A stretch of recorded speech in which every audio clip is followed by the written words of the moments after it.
Okay, good morning everybody. Sawadee Cup, Sawadee Tong Chow, Sawadee. We're back here at Pacamara because it is just too damn hot to be outside. That's the facts. Besides all the people dying here, which you don't want to die from heat stroke, you don't want to die from the heat. It's just not a good time to be out, man. I mean, 6:30, 7 o'clock in the morning, you go outside, it's 100 degrees. And it's miserable. So anyway, right now it's 92 degrees, high of 102, low of 86, and the feel like temperature is 103 degrees. Crazy. 64% humidity, 65 on the AQI. 65 is not all that bad, but it could be better. And the dollar, right now the dollar is 37.06, which is above 37, and I'm clicking my heels. I'm very happy to know this. So that's what's going on with the weather. Next week it's supposed to be a little bit cooler. Right now it's in the high 90s, low hundreds. Next week it's supposed to be in the low 90s. So hopefully it'll be a little more comfortable. I really am not looking forward to seeing our electric bill this month, because first of all we have another air conditioner in the house now, but second of all because we're using it a lot more. So, yeah, it's very humid, and if you're by the beach, maybe you'll get a breeze, which is nice. I personally, I like kochang, just like I like kosamet. They're nice, but I like the kochang in the south, which most people don't know about. It's right next to Kopayam. Very, very quiet, a lot more quiet than the kochang to the east. But they're both very, very good, and they both have nice beaches, and I don't think I've been to Kochang since I was there during COVID, when I had the Gayang. They had a great Gayang restaurant, and that restaurant is gone now. Why, I don't know. I suspect there weren't enough people, but it was great food. It was the best Gayang I've ever had in my life. It was fantastic. So what are you gonna do?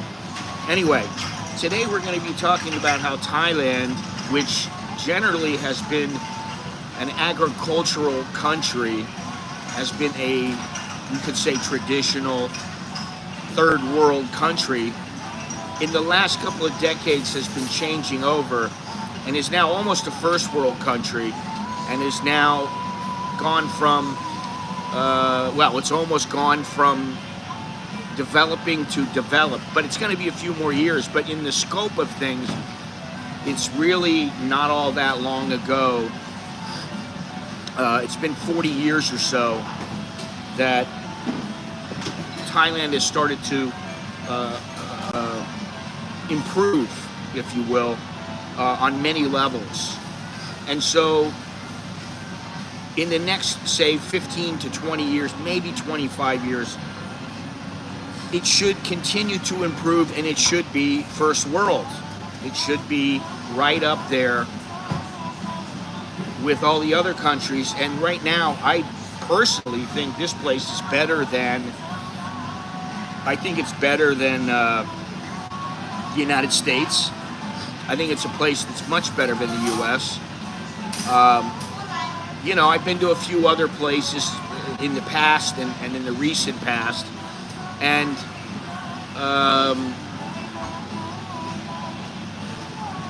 anyway,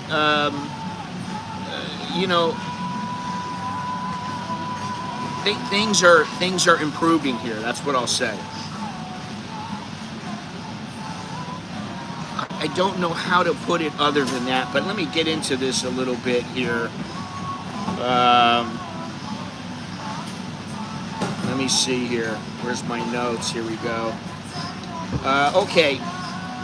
As I said, it's been the last few decades where Thailand has improved, and people didn't notice it, say, 40, maybe 30 years ago. They didn't really notice, and then in the last, say, 20 years, it started to become noticeable, and people are starting to see things. Like I said, when I first got here, there was no SkyTrain, there was no subway, there was no CityLink. Even the boat was much less used. And so now, and I mean, there were no electric boats, there were no electric ferries, none of this stuff existed. And the internet was garbage when I first got here. When I first got here, it, like other places, it was the modem, but it was extremely slow. Now you have internet that's amongst the fastest in the world. It's in like the top 10. Also, the average lifespan in the U.S. is 77.5. The average lifespan in Thailand is 79.7. So if you live in Thailand, you have an average that is higher than in the U.S. Now, in the U.S., the infant mortality rate is 5.342% per thousand, whereas in Thailand, it's 7 per thousand. Hey Jim, how you doing? Which is not great. I don't know why they have this problem, but hopefully they can improve on that. And it is the second leading economy in Southeast Asia behind Indonesia. Indonesia makes up about a third of the economic weight in Southeast Asia.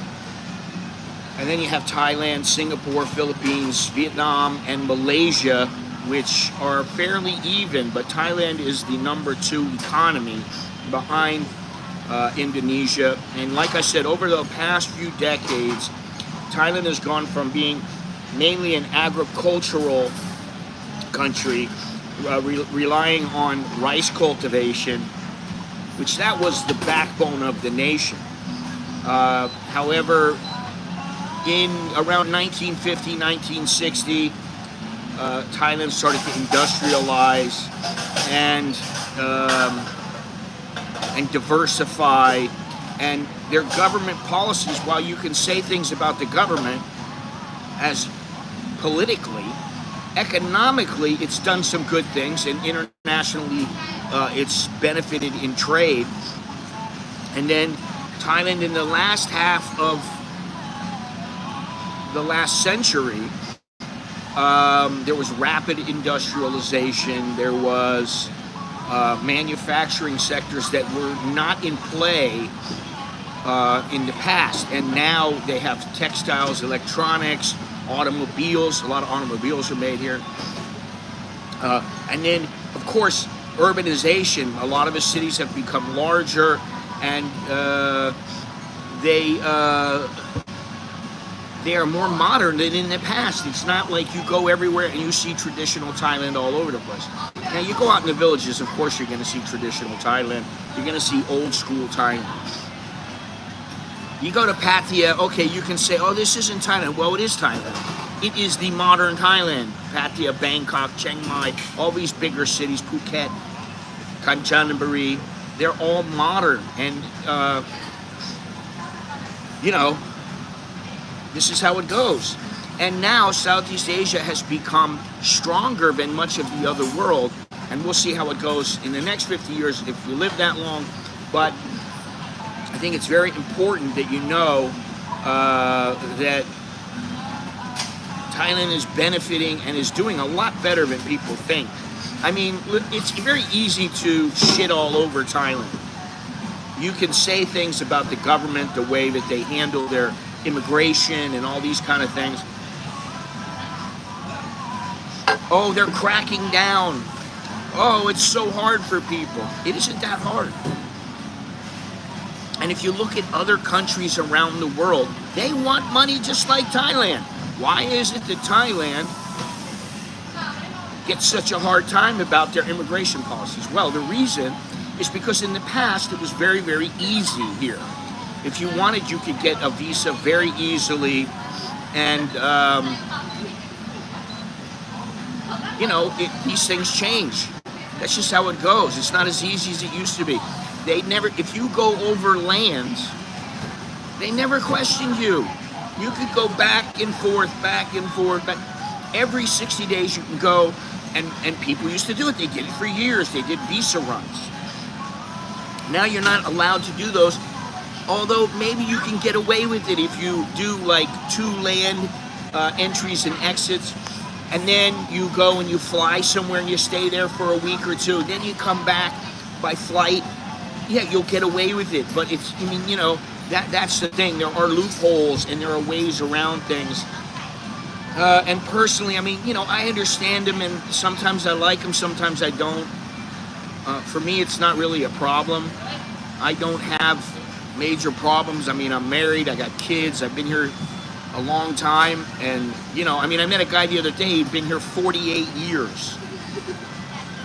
I was surprised because I was like, well, you've been here longer than me, pal, a lot longer than me. So he's seen a lot of things.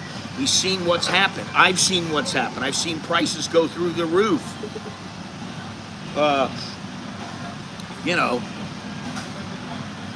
Prices of food have gone up.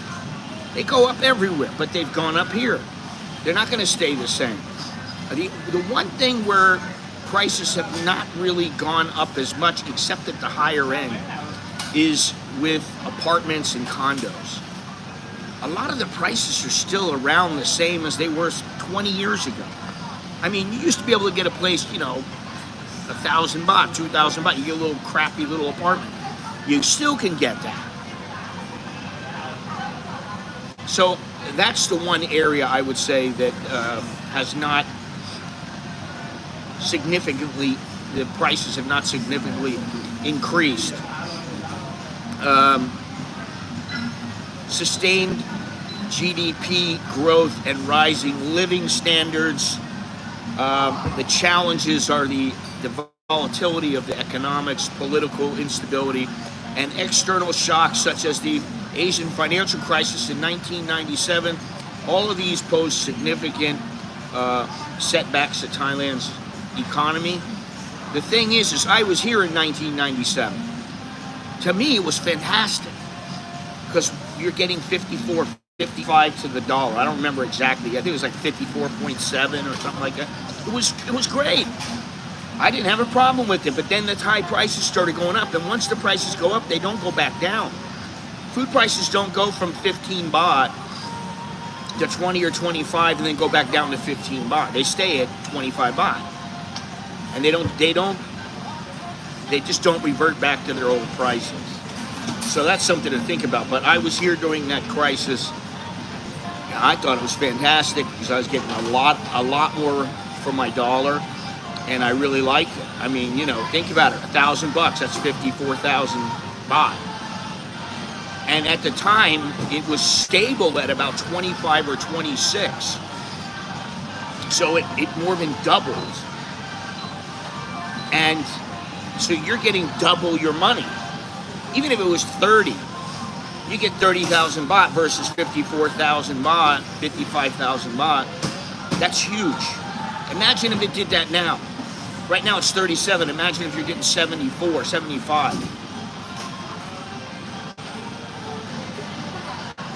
Now, Thailand continues to evolve, and they have an emphasis on technology and innovation and services. It's service industry as opposed to agricultural. The agricultural industry is nowhere near as big as it was 30, 40, 50 years ago. And the infrastructure here is, I would say the infrastructure is better than just about anywhere that I've been.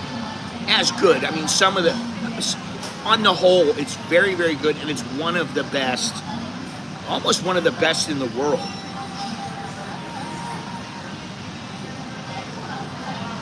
Well, I don't know about that. I still remember a lot of people going, oh, I got an Isuzu or whatever. A lot of people had trucks for work and things like that. But, Yeah, now it's a little more easy for them. They can afford, they have more disposable income. They can afford to buy a car. I used to wonder, in fact, when Starbucks first came out, which I don't even remember how long ago it was. Let me see here. Let's see if I can find out. 1998. When Starbucks first came out. God, what are they doing over here? Playing? They're having a good time. What is this next door? Oh, this is Swenson's next door. Everybody at Swenson's is happy because they eat ice cream. And ice cream makes you happy. I love Swenson's, but I never go there because I'm weak when it comes to ice cream. I stay away from it because I don't want to eat ice cream. The first Starbucks was in Central Chitlone. And I used to think to myself, how on earth are people going to afford to come to Starbucks? It's too expensive. And that was 20, 25, 26 years ago. How are people affording this? I used to wonder that. And what they used to do is maybe they would come once a month. Twice a month they would come and they would have something to drink. And even 5 years ago, 10 years ago, when they have 2-for-1s, there's a line. There used to be a line coming out of Starbucks because everybody wanted to take advantage of the 2-for-1 deals. I mean, it was crazy. And this is only a few years ago. Now I don't see this as much. So, that tells you something.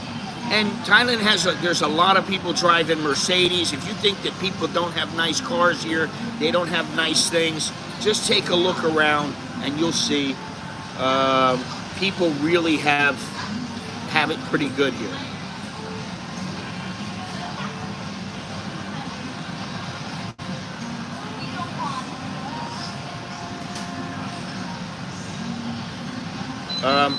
I can't really read this, what you wrote here, but it says, stuck in low pay, and I can't read the next word.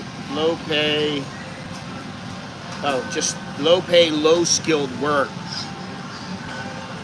Well, that's how it is just about everywhere, except in maybe California where they want to pay somebody at McDonald's $20, which is ridiculous. But here, if you have a college degree, people can make it to the middle class. They can even make it to upper middle class. My wife has a degree, and she got her degree from Ramkhamhaeng University. Now, she went, it was just 4 years. But that's not a fantastic university. It's a good university. It's okay. But it's not fantastic. And believe me, she's...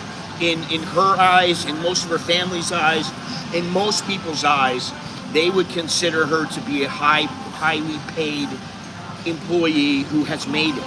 She's probably not going to get ahead in her company anymore, aside from the occasional raise. She's not going to make any more because of where she is, and it's an international company and all these kind of things. And my kid works in a place, and he's...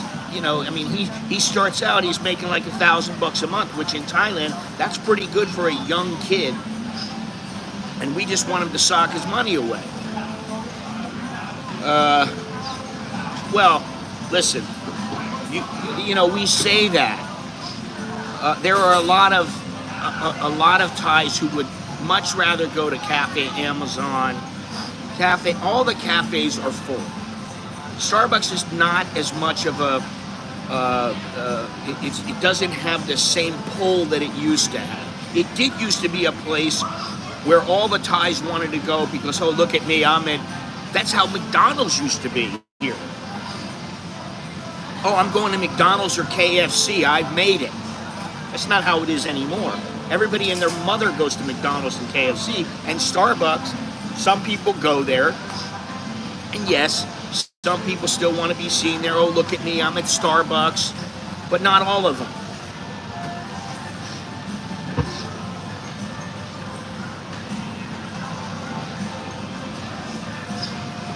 Yeah, but the thing is that every country has problems, and every country will do something to. Damn near every country that I've ever known of, you know, that's how it's going to be. You're going to get screwed over, and that's. I don't think that's, about nationality as much so as it is. They're a country, and they don't care about you. The countries do not care about you. The United States government doesn't care about Joe Schmo unless he is totally doing something that is going to be detrimental to the country. They don't care about him. They don't care about me. They don't care about you, 2/4 Korean. They don't care. That's the thing. They care about the masses. Who's going to get them more votes and who's going to make them look better. That's what they care about. And I believe that here in Thailand as well. The economic gains and the infrastructure and all these other things that they've done, that comes from having a party over there.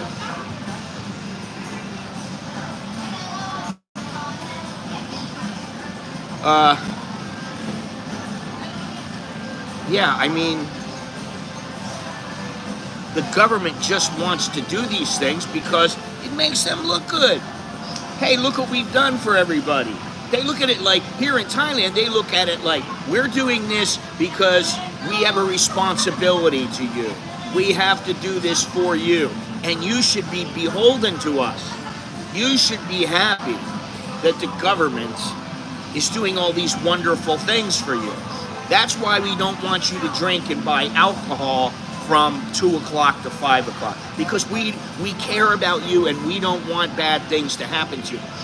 Interestingly enough, I just saw about this ongoing marijuana dilemma that they have. If you remember last month, I said, by the end of this month, they are supposed to make a decision on what's going to happen. Are they going to make it illegal? And they still have not come to any kind of conclusion, because there are people that are complaining about, hey, you're going to make it a narcotic again. Now it's going to go back. People are going to get thrown in jail again. And you got all these businesses open. And then you're going to charge them 60,000 baht if they get caught with a joint. And this is ripe for corruption. And you have all these things going on. So they're stuck in a quagmire. That's what it is. They have no idea which way to go, which way is up, which way is down. They're just going, what's going to do the best for us? Well, the best thing for them is just to let it go. They've already legalized it, at least medicinally. That's what they did. And now they have billions of baht coming in that cannot be bad for the economy or for the government. They're making billions and billions of baht. They're making money hand over fist from it. So I don't know why they would make it illegal. I just can't see it happening. And now, after seeing this, and it confirmed my beliefs that nothing is going to happen about this. It's too entrenched now. Yeah, well, that's what I mean. I don't see it happening. And if it is something, what they're going to do is it's not going to be illegal. It's going to be something like decriminalized to the point where if you have a couple of doobies, it'll be okay. Maybe you pay a little, 1,000 baht fine or something like that. But they're not going to throw you in jail. They're not going to. I just don't see it happening. So that's another thing. And this is part of the economy that really I cannot state strongly enough how this money helps the economy. I don't understand why they don't get it. They do get it. That's the thing. They do get it. They understand this. There's some reason politically or whatever. Politically, it's like if you say you hate marijuana, now it's hard for you to go back and go, well, I've had a change of heart and I really like it now. In fact, you're going to catch me with me and my buddies. We're going to be sparking up, So, and I think, honestly, that Thailand doesn't really get, I don't think they get the respect that they really deserve from most people. Some people still think that Thailand is all about lady boys and hookers, and that's all that there is here. They have absolutely no clue. They still think Thailand's living in the dark age. So they have electricity there. It's like, what the? I don't understand it. There's more weed than there are 7-Elevens here. There's more weed than there are Starbucks. That's the thing. You want weed, you can get it. You can smoke it, you can do whatever you want. Now, for me, I don't really care. When it comes down to it, I don't really care. I'm not going to get involved in it. I don't want to smoke it. I don't want anything to do with it now. It doesn't do any good for me.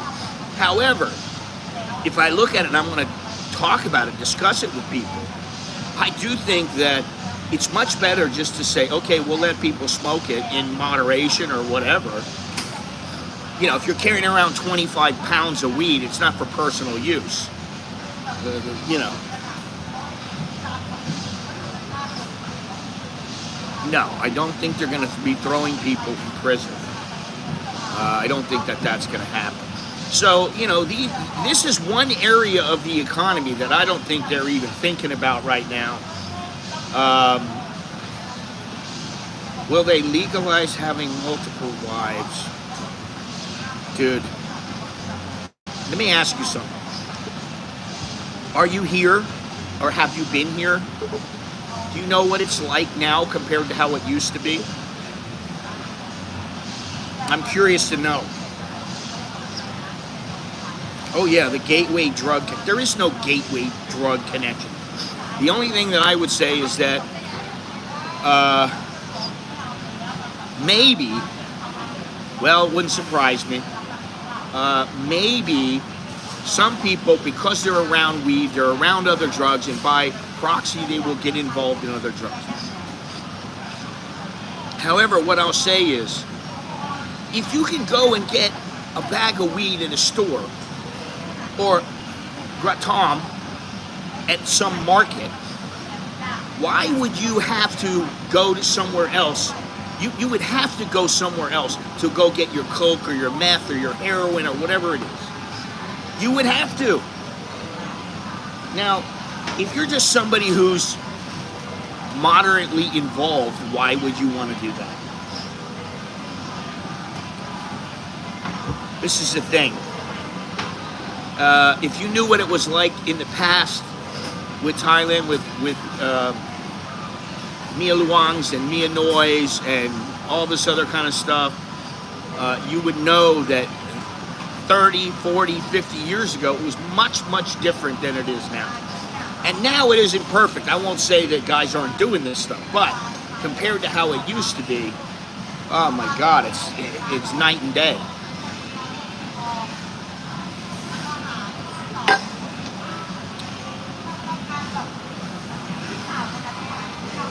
All right, anyway, let's go back to this topic here.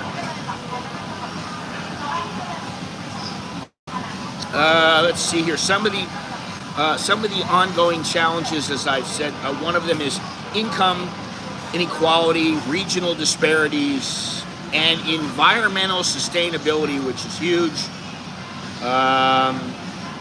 Obviously, Thailand relies on tourism, and while they had said, if you remember, during the COVID, oh, we've got to change over to something that's not so tourism heavy. We're going to have to make our money elsewhere. Now, as soon as COVID's over and the tourists come back, they're not even talking about that anymore.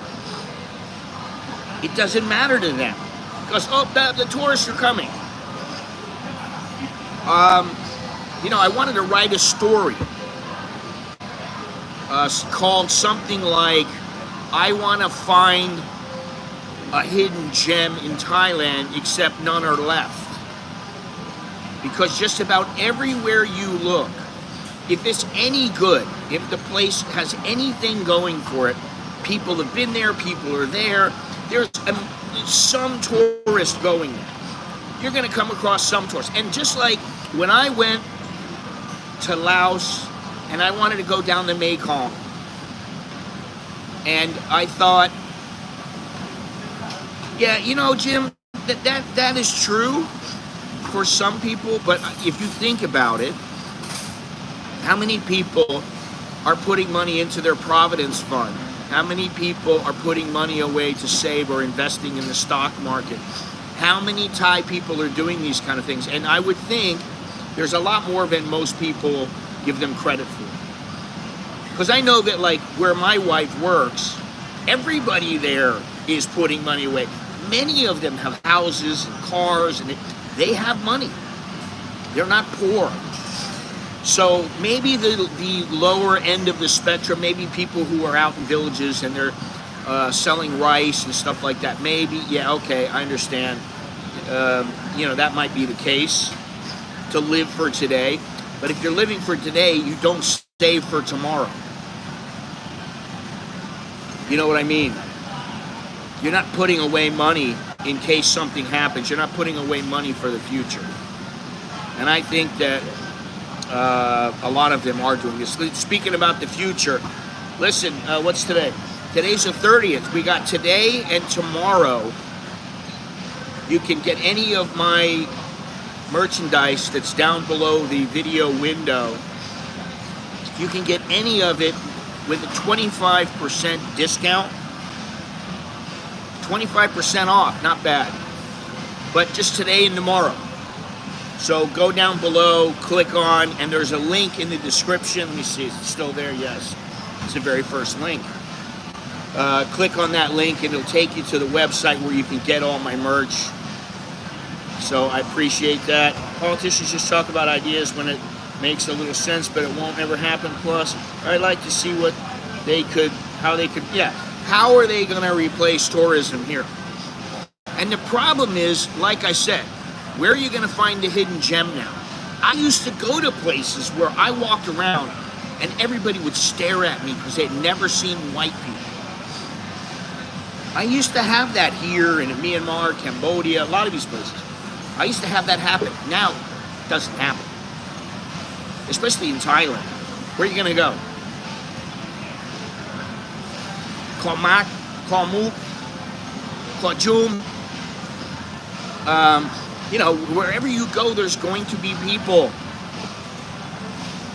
You're not going to find the same things that you used to. And what I think they should do, honestly, and I know they won't do it, do what Bhutan does. You charge people a certain amount, certain people can come in for a set period of time. They can stay a set period of time. Boom, you get everything, it's all inclusive, and then you got to get out. Because they have too many people. They want a higher grade of tourists, and yet they want 40, 50 million people coming in.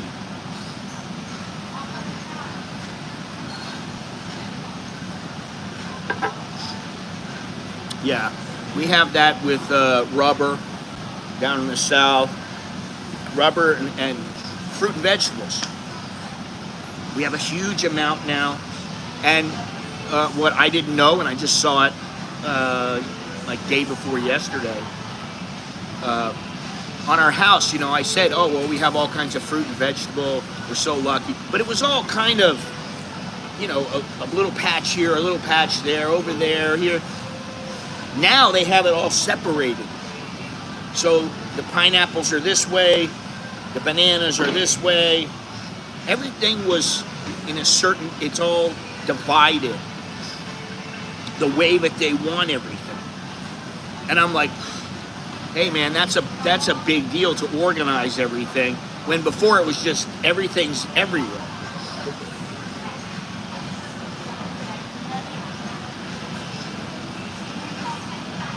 Five years prior, try 30. When I came here, it was like, even if you walk down Sukhumvit, you walk down Sukhumvit, people would stare at you. You would get stares.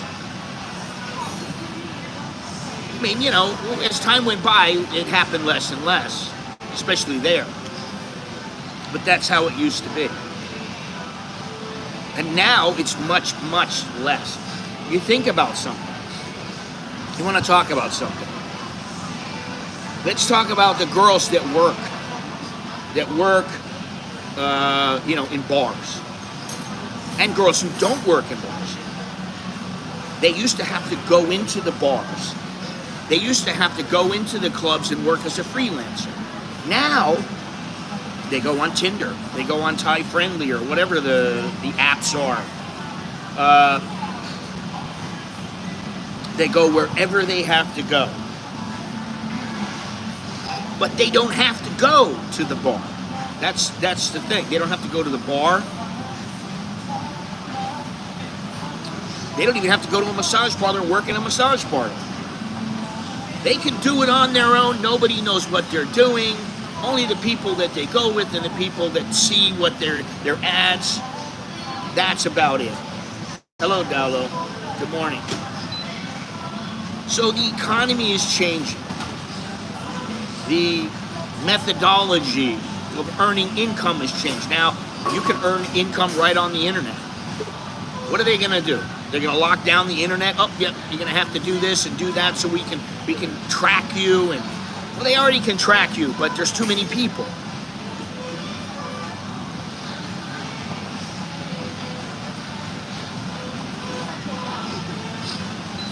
Does your Thai girl ever bring it?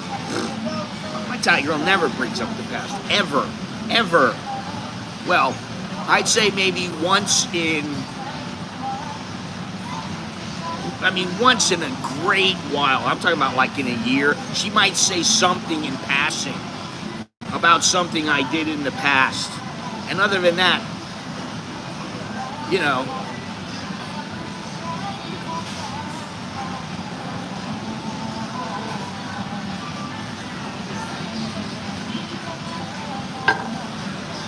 so, they may concentrate on right now, but they're also thinking forward. That's how they operate. Don't let them ever tell you, only you worry about right now. No, it's a bunch of BS. They don't only worry about right now. They worry about the future. Am I going to have money to pay for my kids to go to school? Am I going to have money to buy food for my kids? Am I going to have money to pay my insurance bill? They're always thinking about the past. Now, if they're people who have very little money, they're thinking about, hey, how can I eat right now? Am I going to eat today? Do I have some money in the bank so I know I can eat? That's why they wear gold. They wear gold so that if something happens, they can take that gold and go sell it. They have some money.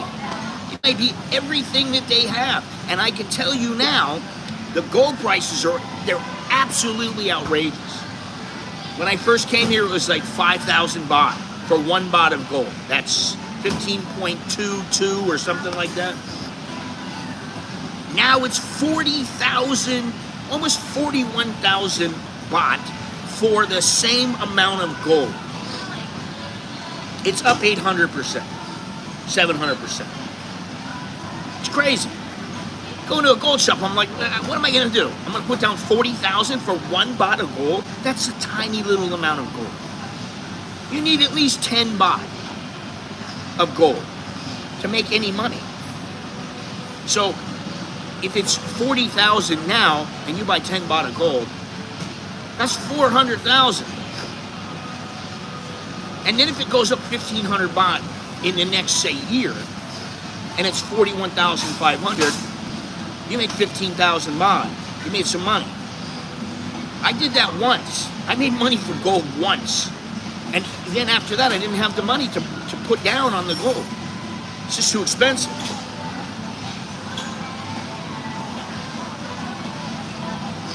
Free. Today, I got a free drink. My welcome drink. I have enough points and I have enough stuff. They gave me a free drink. Today was the last day. I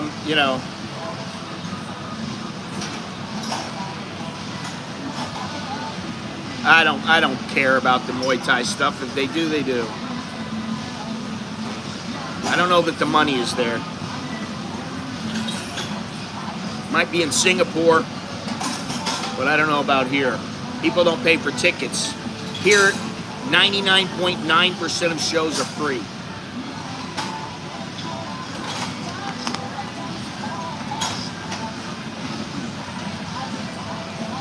That's the thing people don't even realize. You want to go watch boxing, it's free. You don't have to pay. Just go wherever it is. And that's how I used to cover it. I mean, you know, for a long time, I covered the boxing scene. And what I used to do is I used to go and get the Muay Lok, and I would look and see what the schedule is for the next month. And then the next week, I would get another one. And then, you know, every week I would get and I would see what the updated schedule was. And then I would go to wherever those places were. I would find out, and I would either go with somebody I knew, or I would, you know, get a bus, or I would take a taxi or whatever. Yeah, well, that's not what it is. It's that the mentality here is you don't pay for tickets. And although they've had a few shows that did pay for tickets, I can tell you they didn't do all that well, and they weren't really big fights. So maybe people would pay, but I don't know. And, you know, I don't... Listen, I just want to sit and watch a fight, and then that's it. I'm done. I don't want to give too much weight to anything. You know, and I've said that a million times. Don't really care about American politics, as long as they're not taking away Social Security. I don't really care about a lot of things. It's just not important. You know, maybe if I'm lucky, I got 20 years to live. 25 years to live, if I'm lucky. Maybe I got 5 or 10 years. Uh-oh.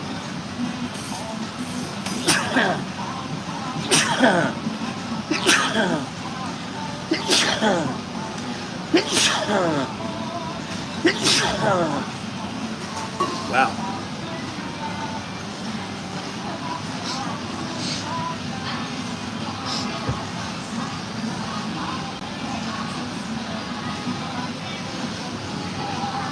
Well, I used to go to all the fights, and I used to be on the ring. I used to be ringside on the ring, which was great. It's fantastic. I used to be right there, man. And you know, this is another thing. You know, a lot of things. I mean, I just get tired of doing it. You know, I was telling the wife the other day, God, we need to get out of here. We got to go somewhere else. And it's just been a couple of weeks since we were in CASHAPP. A month, whatever it is. So that tells you something.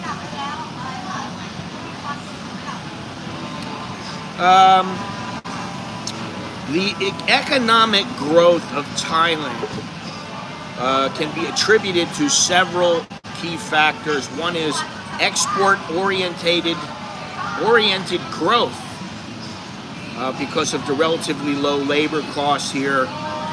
And it's a strategic location. Investment in their infrastructure, of course. The political stability, even though it's up and down, it's been fairly stable for a while now. They are trying to improve the education system, although they're not doing all that great. They're trying to improve the use of their workforce. And tourism, of course, is big here, and they're trying to improve that. They're trying to make some changes that will bring more tourists here, which I don't know that's a great thing long term. And, you know, that's about it. But let's see here. Also, the income inequality that they've had here, it's been an issue for quite some time. And the government initiatives, the economic growth, the urban and rural divide is starting to become less and less. The gender disparities, that contributes at this point because men generally earn more than women here, but that may not be a bad thing, and that may be because simply the men are better at their jobs. I don't know. I think if a woman does a job just as good as a man does, then she deserves to get the same amount of pay. Let's see here. There are concerns about wealth concentration among the elite and the influence of vested interests in shaping economic policies which can perpetuate inequality and hinder social mobility. There is a difference between the elite, the upper class, and then the middle class and low class. At least now there is a middle class, and Thailand is considered an upper middle income country. In the past, they were a low income country.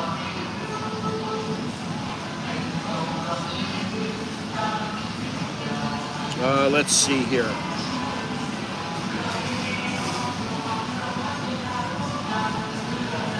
They have the second largest economy. Over the last 4 decades, the country has moved from a low income to an upper middle income country by making substantial progress in social and economic development. The population's average life expectancy at birth is 79.7 years, which, as I said earlier, is better than that of the United States. I don't know what percentage they spend, but I would say no. If somebody really wanted to kick Thailand's ass, they would do it. Believe me. I don't care if they've been taken over before or not. If somebody really wanted to take over the country, they would. Yeah, not even that. I mean, yeah, some of it's hard labor, but they actually, they've taken over some jobs now. They're selling they're merchants. There are Burmese everywhere. There are Burmese everywhere. You look around. I walk around, there's Burmese in the mall, there's Burmese at the market, there's Burmese down across the street. They are everywhere now. And then if I go down to Siloam or Satorn or Sukhumvit, there are Burmese everywhere. And it's not just because, they have some Tanaka on their face. That's not the only thing. They're everywhere because they've been coming in. They let in, and they are letting in numerous Burmese because of what's going on. And listen, if I knew what was happening in Myawaddy, I might go there. In Myawaddy and Mae Sot, the border towns of Thailand and Myanmar, the rebels have taken over Myawaddy. And the Burmese government can't do anything about it. But they're trying to fight. And so there is fighting right on the border. And supposedly bullets have crossed over into Mae Sot. And they may have, I don't know. That would be fairly recent, in the last couple of days, maybe a week.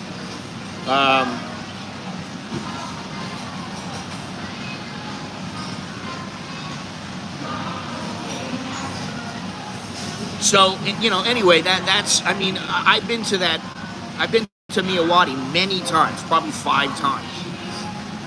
It's a good little place to go for the day. And then if you want to go somewhere else, you can do that. But I don't know how safe it is there now. Most of the Burmese, if they see, somebody who's got white skin, they're probably not going to kill you outright just because they can, but they might.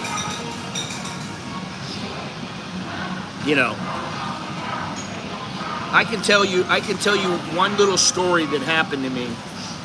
A long time ago, I was looking for a fighter. I ended up finding him. I became friends with him. We drank whiskey together. It was pretty, we had a good time together. And if I saw him today, we would probably sit down and have whiskey again, and we'd have a good time. And so I went into Myanmar, and I was looking for this fighter. And somebody said, well, there is a military person that lives over yonder, wherever it was. And if you go there, he might be able to tell you where he is. He can probably, give you some direction as to how you can find him. Come to find out, the guy was a general. But we went to his house. And he had all these things on the wall and all these awards and all this other kind of stuff. But it was basically, it was a Burmese house. It wasn't like he was filthy rich. And the guy says to me, oh, you want to find this guy, his name is Wanchai. You want to find Wanchai? Yes, I would like to find him. If you could help me, I would really appreciate it. You will never find him. You will never find him. I said, what do you mean I'll never find him? You don't need to find him. He's our fighter. You don't need to find him. He wouldn't tell me where he was. He wouldn't give me any direction on where this guy was. He was just like, you will not find him. And then I was like, I took that as an offense. I really took offense at that. The post about the Asian American anthem.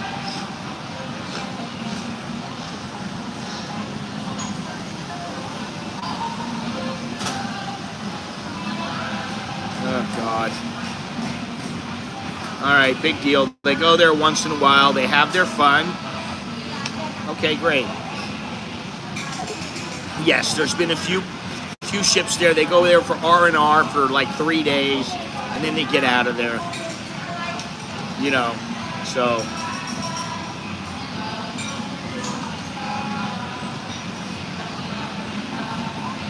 Let me see something here.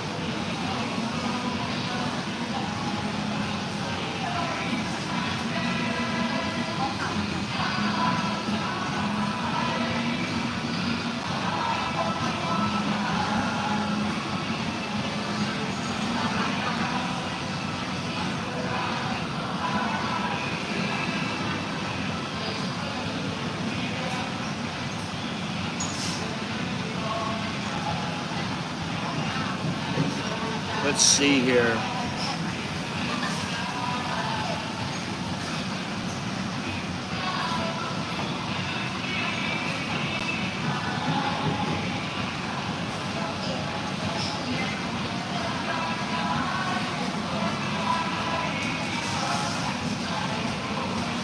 I don't know, maybe aircraft carrier? I don't know, but it's not the first time that the U.S. military has been to Pattaya. I can tell you that. Definitely not. They've been going there for years and years and years.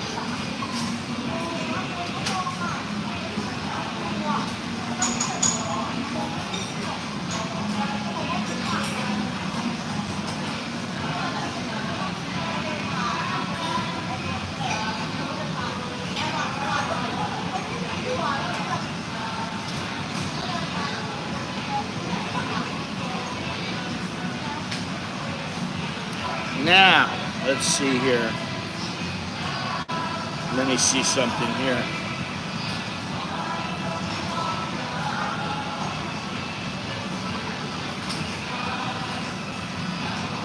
Yeah, the other day I got a comment on the video that I was doing about a budget here. And for some reason, this guy said, I don't stay at shitty hotels, only 5-star hotels. 5-star nowadays doesn't mean as much as it used to. You can go to a 5-star and it's really a 4-star.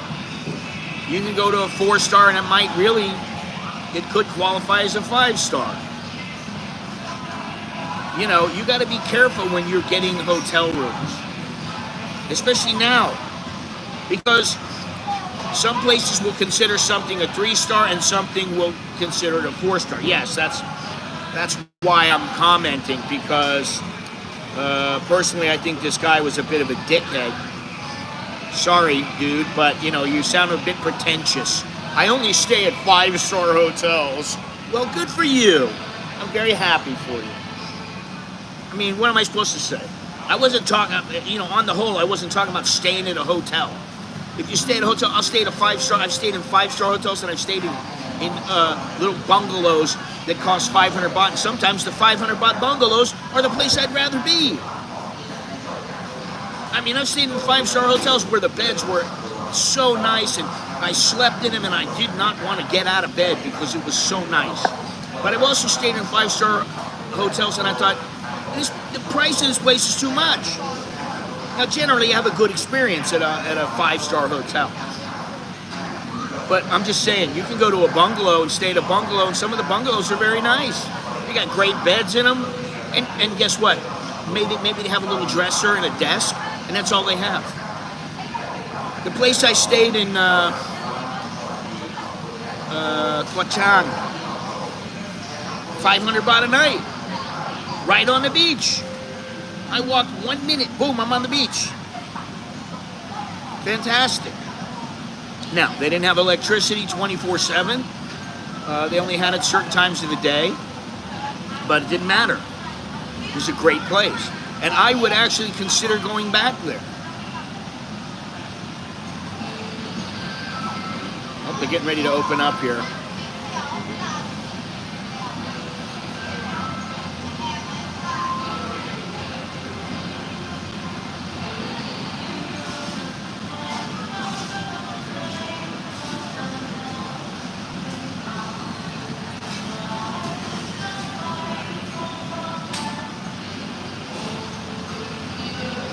Yeah, I mean, you know, some people they've got to have it all. They've got to have everybody doing everything for them, and only the finest cuisine. Which, to me, it doesn't really matter, man. Give me a curry. I'm fine. Give me some noodles. That's fine. I don't care. Give me whatever. You know.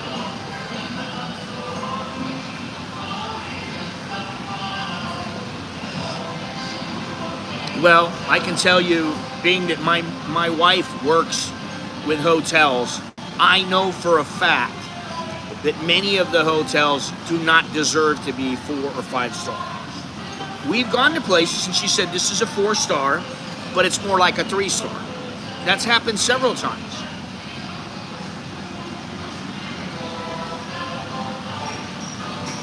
Yo, yo, yo, fire dude. Finally made a stream. Well, welcome. Thank you for being here. Everybody, remember to smash the like button. I'd appreciate that.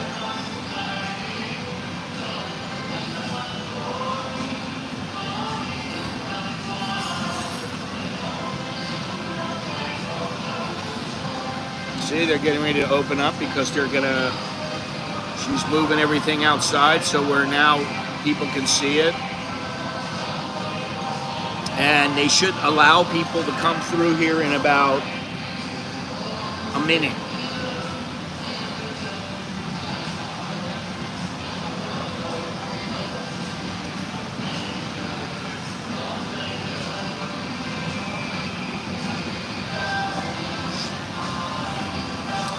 Peninsula's a good hotel. Oriental's a good hotel. All these are good hotels, but you're going to pay $400, $500 a night.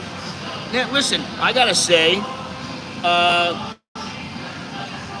I stayed in Kokut in a place that was a resort, and it really was a resort. It wasn't some little cheap place. It was extremely high-end.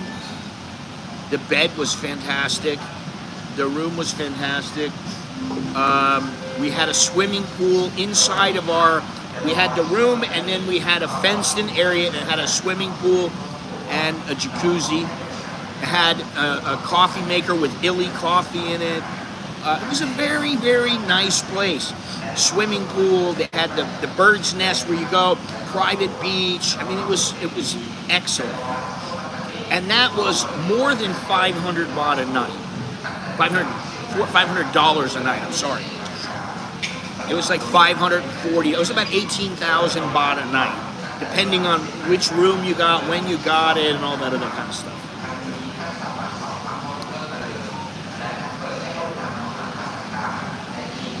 Here comes everybody.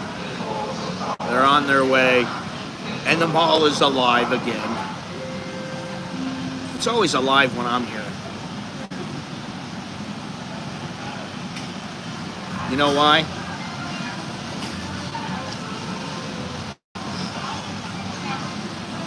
Oh yeah, yeah. When I went on that was the same trip where I took the bus. Where I took the bus and it was just miserable. It was so bad, the bus that I took. I'll never do that again. However, when I left Laos and I got on the boat, it was like, okay, so you've got to go to this place and get the tickets. And I go there, and there's like 2 people in line. I go, oh, this is great. I get to the boat, and the boat is packed. There were like 100 tourists on the boat. It was all backpackers.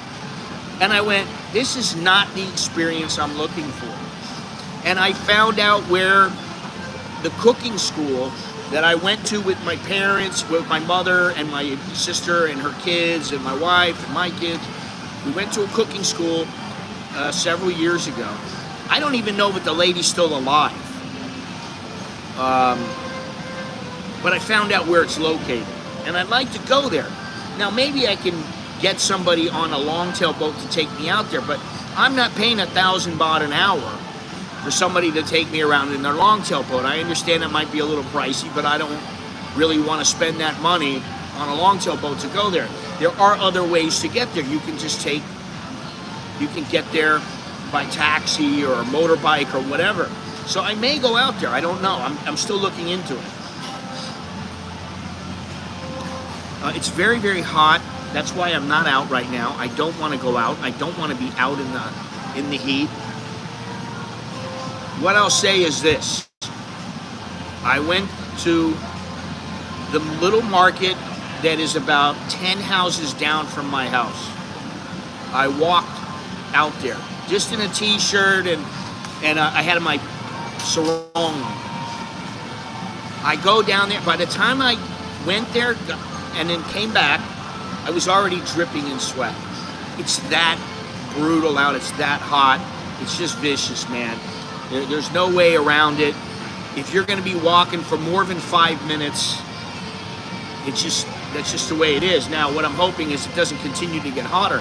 And when my wife says to me, we need to get out of here and go somewhere where it's cooler, and I'm like, you mean in Thailand? And she's like, anywhere. Not now. No way. I mean, you know, when it's 85 degrees, that's different. But I mean, I'm like thanking my lucky stars that next week it's supposed to be in the low 90s. Low 90s mean it'll be 100, 102 on the feel-like temperature scale, on the heat index. But right now, it's, 110, 112, 114. In some areas of Thailand, it's 120, 125 degrees. It's crazy. So, if you think about it that way, I'm just not, listen, I like to go out and do things. I like to go out and show people a stream where everybody goes, oh, wow, that's really cool. Yeah, that's nice. Even if I go out on the SkyTrain, I have to walk a bit. And then I go to wherever I'm going. That little bit of walking, I will be dripping in sweat. When I first got here, my shirt had sweat on it because I took a motorbike. I had my bag over my shoulder. I took a motorbike from my house to here. That's 5 minutes. And I was sweating my ass off.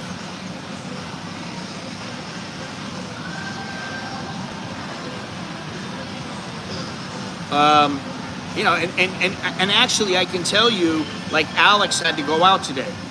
He's got to go in today to the office, which he only goes in once or twice a week. And he's like, oh, I'm dreading it because of the heat.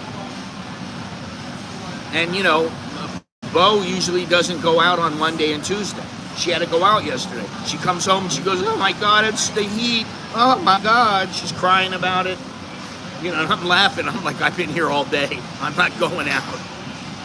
It's just too hot. 52 Celsius in some places, yes. Yes, indeed.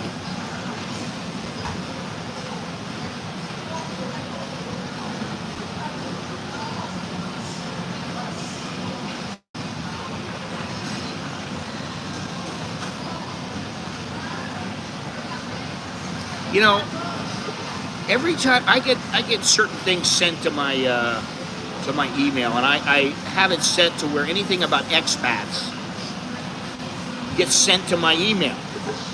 And I can tell you that You know, Nicole Kidman was in a show called Expats, and I could not watch it.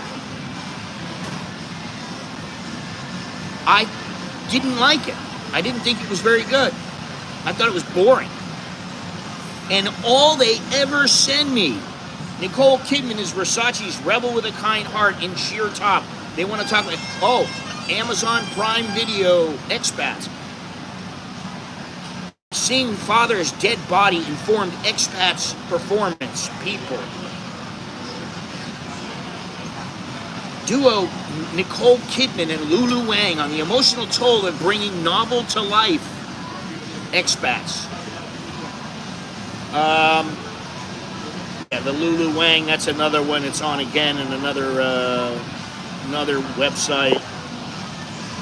Unbelievable. And I don't like or dislike Nicole Kidman. I've seen some movies of hers that I really like.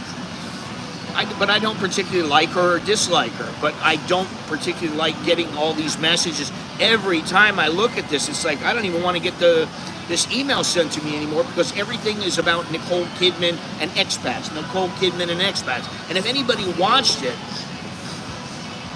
the show, I thought it was complete garbage. And they're making it out like it's the best thing that's ever happened.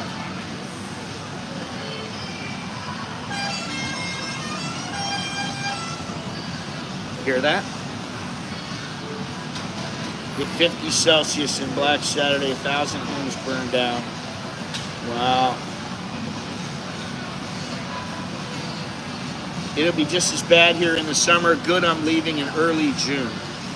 Yes, it is.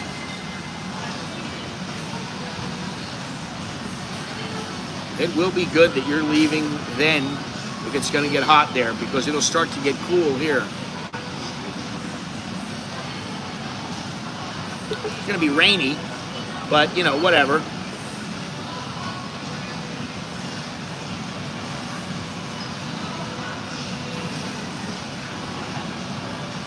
Alrighty, so let's see.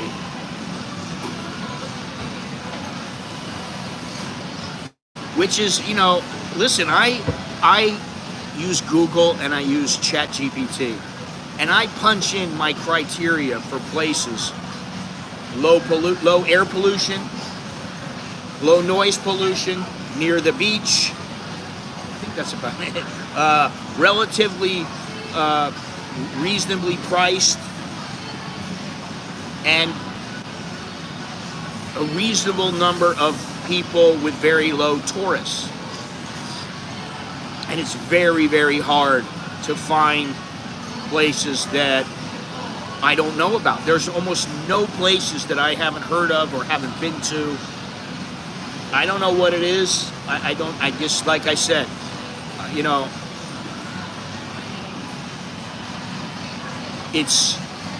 I want to find a place that's the perfect place, but no place is perfect.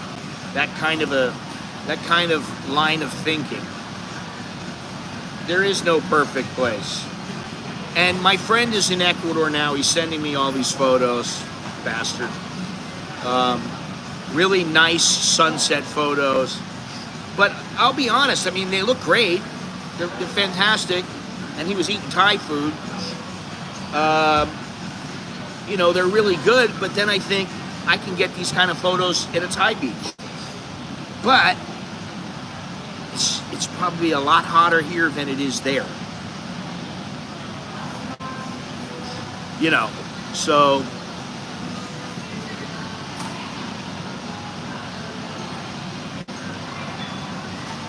once people find out about it,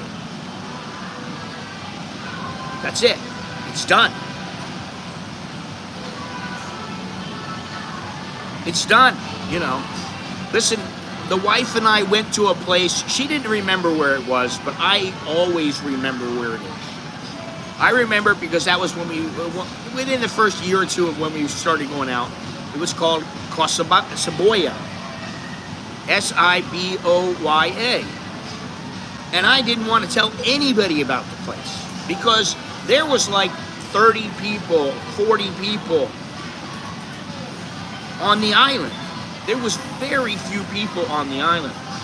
Now you had to be careful of jellyfish out in the ocean and everything like that, but we were all right. We were like, okay, so we'll just go out and, you know, get our feet wet or whatever.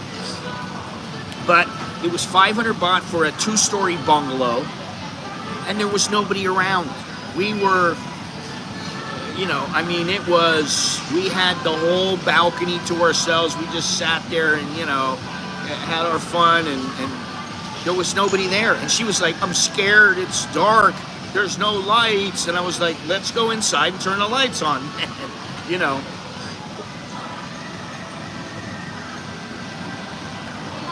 If not for what?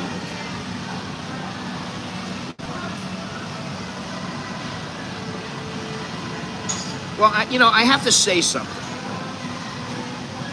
If I go to YouTube, I now, more than ever before, and I started 11 years ago on YouTube.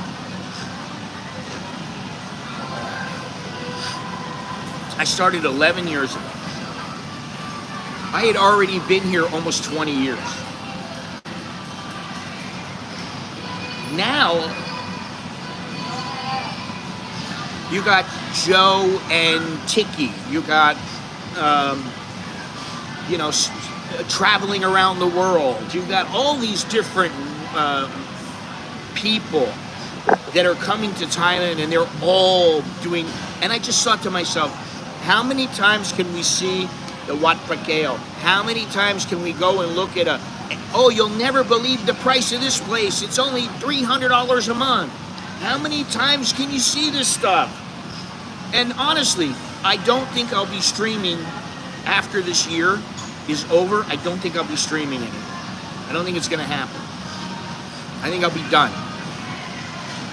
It'll be videos only whenever I feel like it.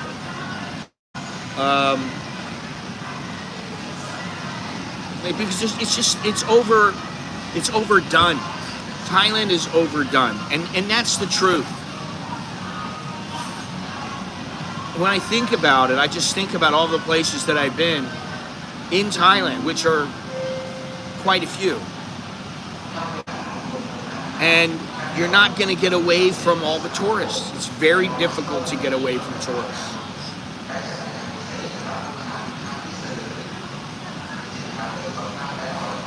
Yeah, well, I don't feel like getting eaten by anything, whether it's shark or crocodile.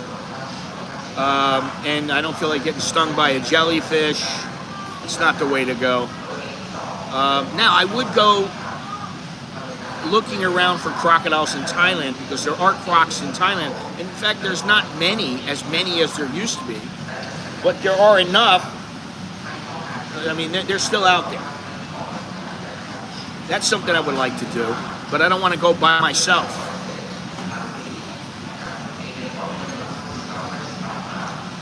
What am I going to say? You know, I look at it like, what else can I do? Hey, you celebrate, you bastard.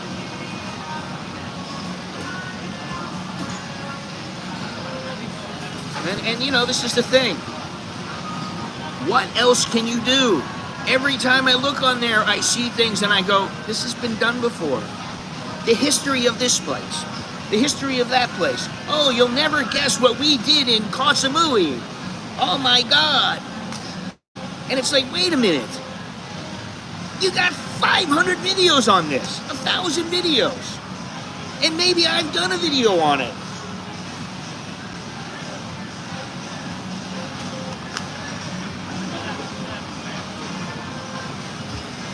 You know.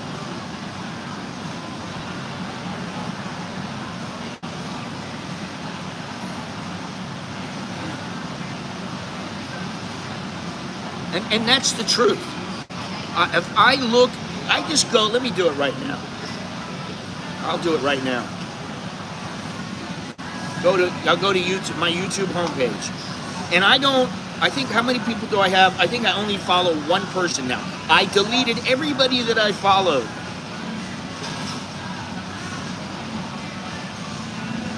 All right, there's the Phuket news here. Cheeky foreigner in Phuket town. Okay, I guess you want to see the news. Yeah, okay. Let me see what else we got here. Bunch of stuff in Thai. Tranquility. Okay, here's my realistic expat budget. Our house is coming here. Not every foreigner knows how to buy land in Thailand to build a house. Okay, it's not rocket science. Let's see here. Now when I go here, it's all on crocodiles and lions, which I've been looking at lately. Paradise. It just says paradise, and there's some video of it from Thailand. How many times do you see a video that says paradise and it's about Thailand? A lot. We bought a house in Thailand. From paradise to hell. Let me continue. Oh, God. Let's see here. Belize. I'm interested in Belize, but I don't think I'd want to live there. But I am interested in the place. Yeah, I don't know why. They're not all showing up now. All these other things that I've been looking at are showing up. Hawaii, Brazil, Brazil in 4K. Sardinia, Tasmania, Bahamas, all in 4K. Relaxing music for 8 hours or 4 hours or whatever it is. Tahiti. Let me continue here. Let me do something real quick. Things I hate about Thailand. What can 100 pounds get you in Thailand? Urgent warning, don't come to Thailand now. Why we leave. Insane street food. I've been to Colombia.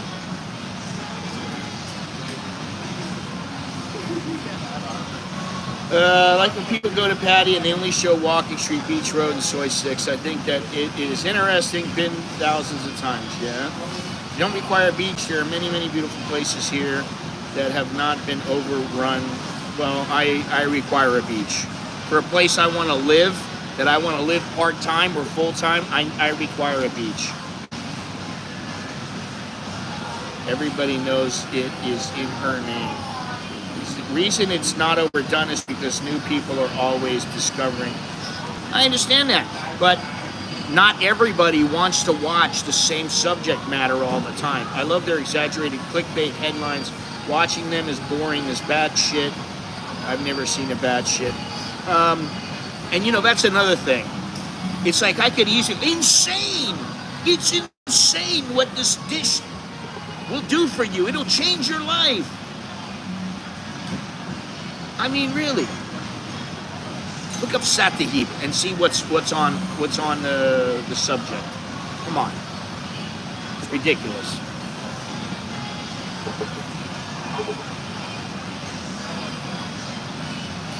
I mean, there are literally hundreds and hundreds of videos. I'm looking at these, channels, and it's like Satahib, Thailand. I don't like bats, man. I don't like bats. I can tell you that our new cat that we have looks like a cross between a bat and a rat. House in Satahib. Satahib Night Market. Exploring Satahib. Come on, man. Really, there are hundreds. Hundreds. This is what I mean. There's hundreds of videos on just about everything.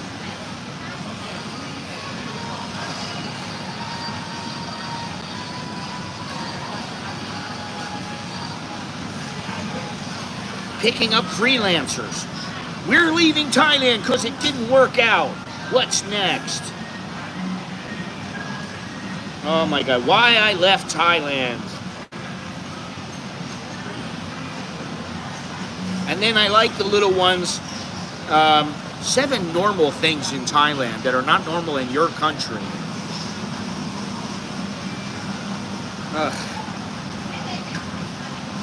I don't know. When I stream from home, I'll show Nancy.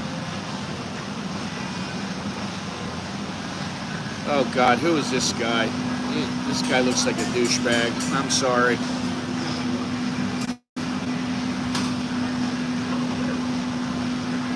Oh God, blacks representing overseas. We got scammed. How is Thailand now?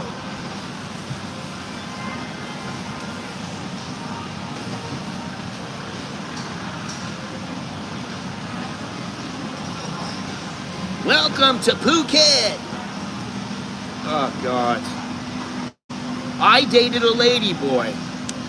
Oh my God.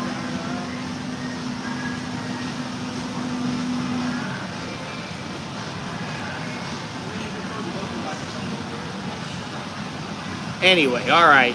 That's about it. No. Sid and Nancy. Sid and Nancy. Yeah, is Thailand still worth it? Is it okay to come to Thailand? Well, listen, if you want to come where there's a lot of tourists, well, come to Thailand. If you want to come to places where there are not a lot of tourists, you can come to Thailand and you will be able to find them, but will they be the place that you want? Maybe, maybe not. I mean, I find places here that are not near the beach that I love them. I love up there, Chiang Mai, Chiang Rai, up there in the Doi Pui, Monjam. I love those places, but I don't want to live there. I don't want to live there because of the pollution. I think about it and I think, well, maybe, you know, my life's going to be shortened just by breathing this air. That just does something to me. So, you know, she was not a girl, she was a lady boy. Shocked in Thailand. Oh, God. You know, and maybe some of them are really good, I don't know, but that's not the point. The point is that there are a million different things. Oh, God. I tried a ladyboy bar in Thailand. And you're proud of that? Thailand is no longer cheap. Oh, ladyboy Chinny.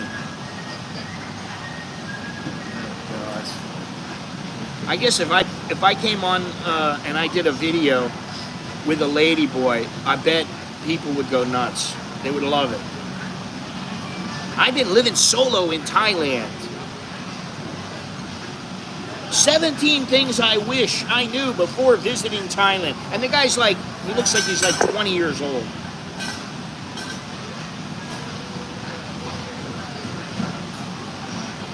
Oh, God. You see, this is what I mean. I can't even... Realities of living in Thailand. I just can't do it. Oh, God.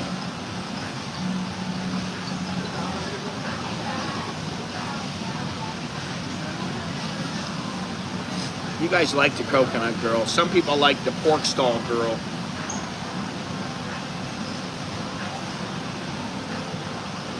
Yeah, I think Brazil is the place. I'd like to go to Brazil, but I'd like to go to the Amazon. That's what I'm interested in. I'm interested in the Amazon and the jungle. That's what I'm interested in there. I'm not interested in going to the beach and Rio and all that stuff. Too many people, man. Don't care about it at all. Why? I can get. Listen, when I can find a little private beach. When I can find a little private beach here in Thailand, and I have found them, and there's nobody on them. Some are small, some are big. And I'm just sitting there going, this beach is mine, baby. It's mine. I don't want to live somewhere else or go somewhere else. I just don't want to be there with 100,000 other people. I don't want to be there. Pork Stall Girl is still on. There's still, I think her video is still up. Coconut Girl, I'm sure I could find her, but that was, I don't know what, 3 years ago, 5 years ago, something like that. I mean, really. Now I got Banana Girl. This is what whatever they sell, that's what we call it. We used to have the Chicken Lady. The Chicken Lady sold chicken cuitillo. Then we had the Pork Lady. She was right next door, and she sold pork.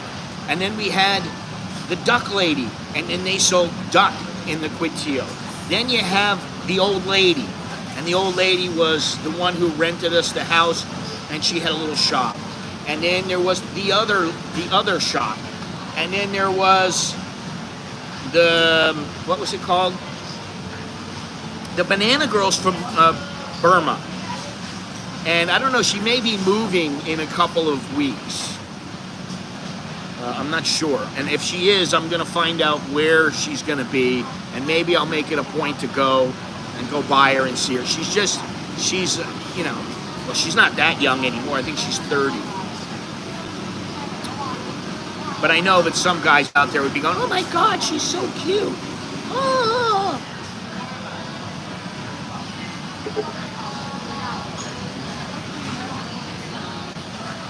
Anyway, yeah, and that's the other thing.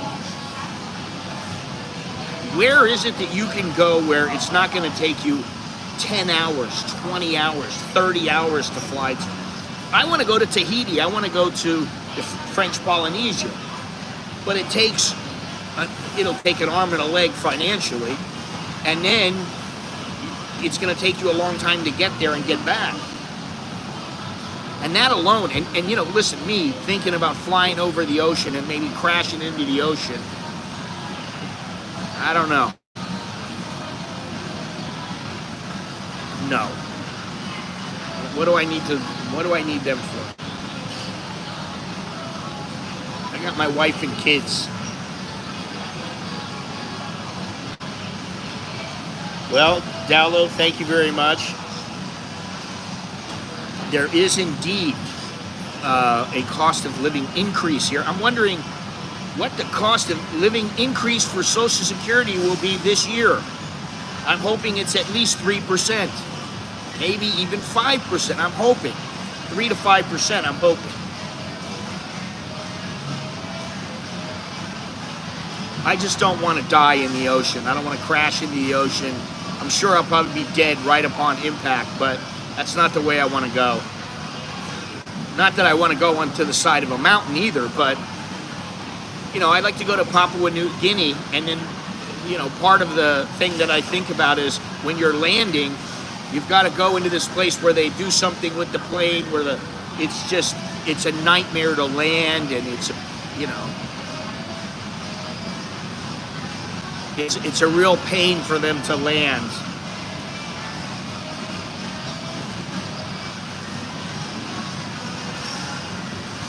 Which, you got to think about that. I got 3 thumbs up. Oh, well, that's good, isn't it?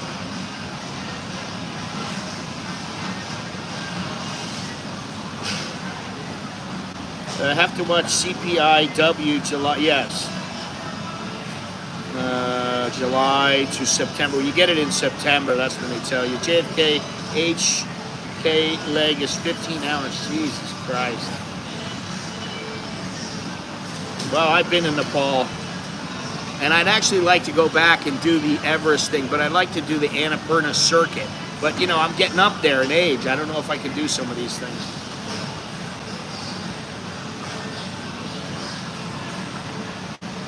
Oh, one of them was yours? Oh, now you got 5. Wow, you're doing well. Anybody else want to get all those thumbs up? Just put another super chat in there. I can always use that. Or you get one of the things that I told you about below. You get 25% off. I mean, even if the price has increased in the last 2-3 years, it hasn't increased 25%, so you're getting a better deal.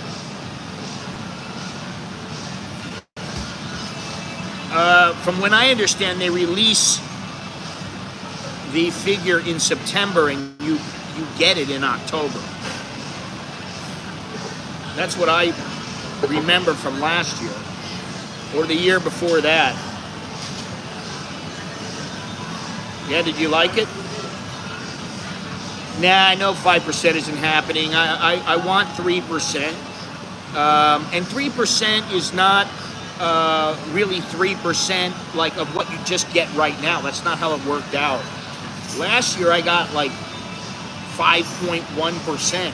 And it was only, what was it, 3.5% or something last year? I'll super chat when I get 10 thumbs up. Well, keep thumbs up and down low.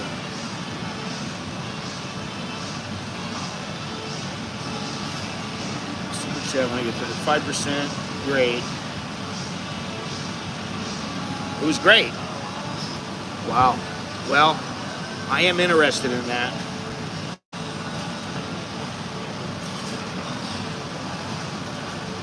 That's not what I remember, Bruce. I mean, maybe I'm wrong, but that's not what I remember.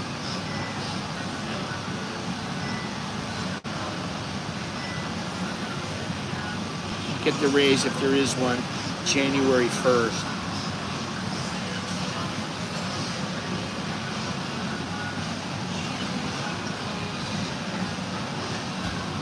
Well, here's the thing. I know how much I need. And if I get 3.5%, I'm clicking my heels and that's it. So it should be by the end of this year, for sure. Anyway,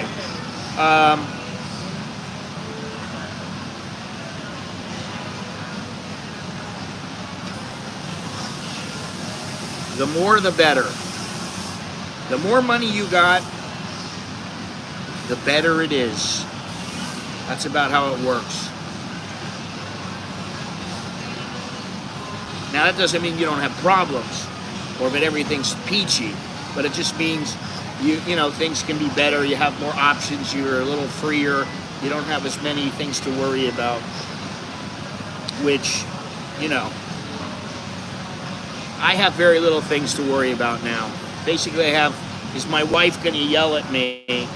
I've already been there, dude. What are you talking about? I need to visit Kopangan. You don't even spell it right. It's not spelled right. You gotta spell it right.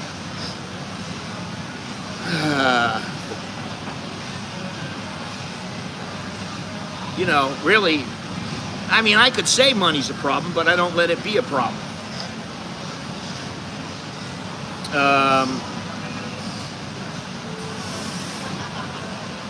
Scuba living live streams? You mean scuba diving? Thank you very much there, Dale. Did he get 10?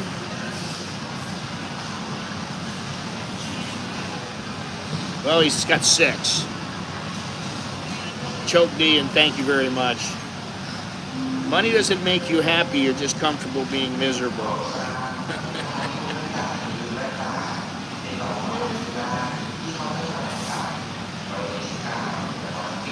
Yeah, I've been a lot of places, man.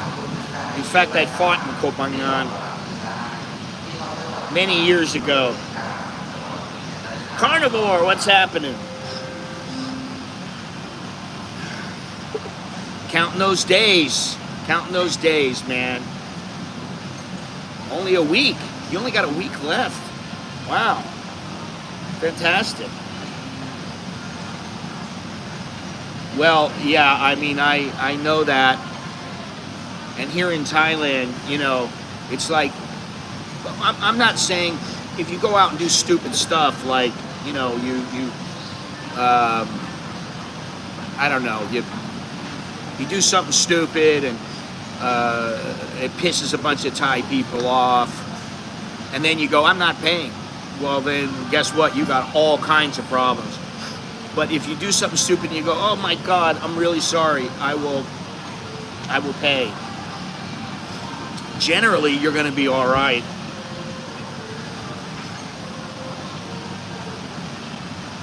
Yeah, I never figure it at 30. just doesn't happen for me. 33, okay, for a while I did, but now, baby, it better stay above 36.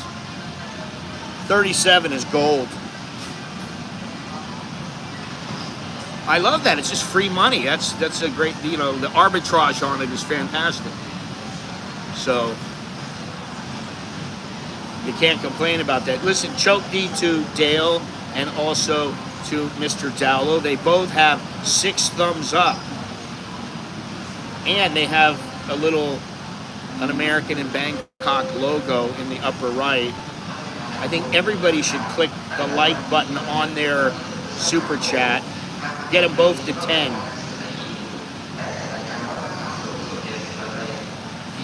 What are you budgeting for there?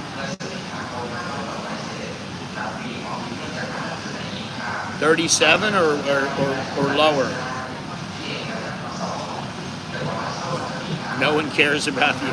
Well, I notice you can take thumbs up back from Super Chat. Yes, just like you can take them back from the video. 34? I really budget month by month. I have a budget where for the year, I do the budget for the year, and that, I looked the other day and it was 35. And I was like, okay. So now it's above 37. Even if it's a little below, I still just say 37. And you just figure it's, you round down a little bit and you're okay.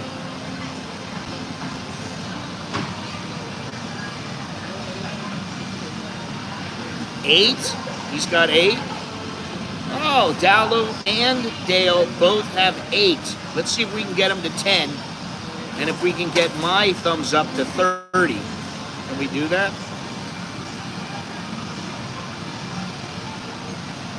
I cannot scuba dive unless I go and get my lung checked, because I've had 2 tubes in my lung and I need to go in one of those pressure chambers. So it's not going to happen because I'm not going to do that. I've already been scuba diving a lot when I was younger, and I don't really care enough to really go. I honestly, I don't care enough to go, oh, well, I'm going to take a big trip and I'm going to go scuba diving. No, I'd rather do other things. He's got 10, and you got 8. How come nobody's clicking on Dowlow? Dowlow's popular. He's a popular guy. Scott needed more women in the streams. Everybody's concerned about women. Why? Why? I understand if you're 20 years old and your pretzel gets hard like at a stiff breeze.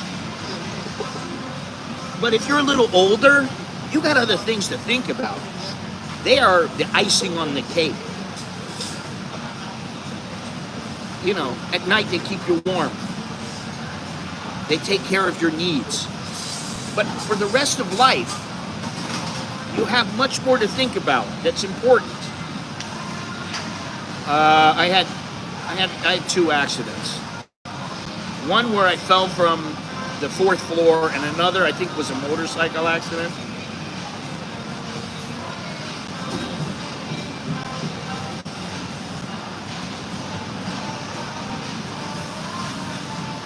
He's got 10 now. All right, thank you guys.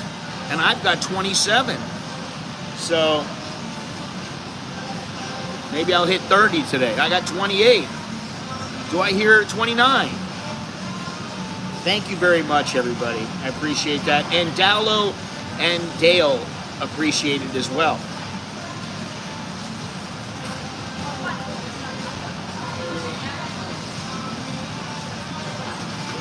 $11 and 10. Oh, he's got it. There's another. All right, I love it. Thank you very much. Thank you, thank you, thank you. Let's go. I got 29. Dallo now has 4. I love it. You know, usually when people say, let's go, I'm like, okay, go where? Where are we going?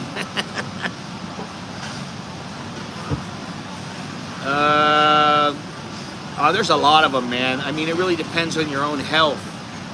But we go through Etna. And what's the new name of that place that got taken over by Etna? Hang on a second. Alliance. But you can use Pacific Prime. No. You can use, there you go, right there. We got another $2.99. These guys are coming on. Dallo has 9 already. Dale, thank you. Chokey to you. He's got 1. Let's celebrate their 10th super on a stream. It's a celebration because you know what? I was trying to make like $4. No, what was it? How much was it? $9 or something. I'm trying to make that. Well, today's the last day of the month, which means I get paid next month. And I don't get paid a whopping amount. Thank you, Gabe. Thank you very much, Chokey, to you. And there's your thumbs up and your little... I don't get paid a whopping... If you guys knew how much it was, it's only a couple $100. It's not like $900 or $1,000. Thank you very much there, Mr. Carnivore. Wow, these guys are getting the thumbs up really quick. Appreciate it. Appreciate it, everybody. Yeah, you know, the things that really help are the super chats and everything. That's what adds up to, you know, a couple $100. But it's everything else. It's the Cash App, it's the shirts, it's Patreon, it's all these other things. Babe, another 4. Well, Gabe already has 8. Dale has 9. Dallo has 9. 11. 10. Wow. You guys are doing good. I think it's Gabe. I don't think it's Babe. Hey, Babe.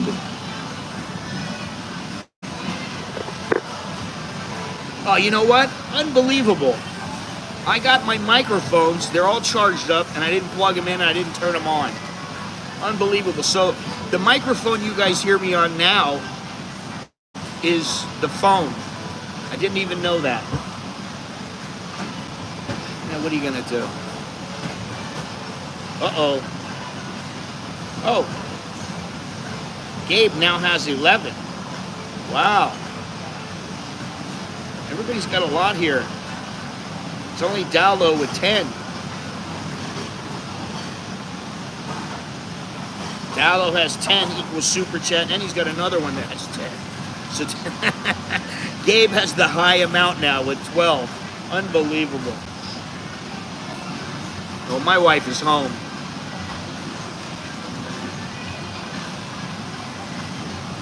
My wife, where are you going? I'm going to go stream. Where? I'm going to Pacamara. Or I'm going down to the river. Really? You're going to go stream today? Like she doesn't know. I'm like, I always go and stream. What are you talking about? At least this year. I got to figure that out. You know, I'm trying to work out the coffee rating thing, which if you go to coffeeshoprankings.com, there's a little ranking system where I have like 87, I think I have 87 coffee shops, and you can see how they're ranked. If you want to come to Bangkok, or, you know, I've done a couple in Koh Samet, and those are quite good, actually, because one of them's right on the beach and one of them's right next to the beach. So they rate higher just because the coffee was really good, the service was good. But I'm going to do it all throughout Thailand. But right now, it's mainly Bangkok. So if you're coming to Thailand and you want to know what coffee shops to go to, I got a little bit of a rating system, and the videos are supposed to be going up. I've been looking at videos. Some of them I need, a little of this, a little of that. Empty the tank the best. Only you would think about that, honestly. I mean, I had a dirty coffee today, and generally the dirty coffee here is very good, and it was okay. It wasn't fantastic, but it was good. It didn't have sour milk like that other place. The one place had sour milk, I'm like, how can I rank this highly? And I mean, it's down in like the bottom 20, something like that. I don't know. It's just something to do to rate the coffee shops. I'll be going to another one pretty soon. Heat or no heat, you're gonna have to go to one and check it out. I'm not sure what's gonna happen. There's a couple of places that I want to go. It was sour. The milk was already bad. I didn't want to drink it. It was really bad. I couldn't believe it. And the thing is that their espresso was quite good. But that and being on a busy street, I mean, the location was fairly good, but it did not inspire me to come back. Some places inspire me to come back. A place like that, Tia Yong Lee, that's the place that's like 125 years old. It's a long haul, and they have a limited amount of coffee and food. So it didn't rank the highest, but the factor that makes me want to go back is there. It's just an old place with a lot of character, and it's like, okay, one day I'm going back. It may be in the next month, it may be in the next 2 years, but I want to go back. And then if you're on a beach, man, it's like, hey, I'm sitting right here. I got a breeze. The ocean's there. I can hear the waves lapping on the sand. It's pretty good. So there are a lot of things that factor in. It would be. Oh God! See, this is just too much information. I don't need to hear this stuff. God.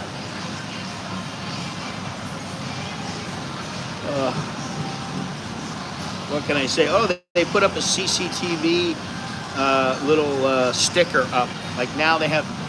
Do they have CCTV? Oh yeah, they do. They have one over there. They have one over there. They have two here.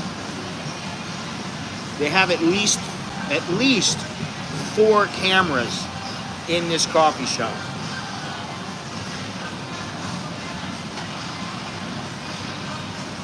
Yeah, I mean, I'll drink camel milk. I'll drink it. I'll drink all kinds of milk. I'll drink goat milk. I'll drink whatever. Oat milk, goat milk. But, generally it's whatever we have available. And right now what we have available in our refrigerator is cow's milk.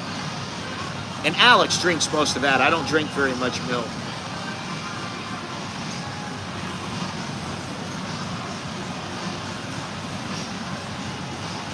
There you go. Should go into the coffee shop.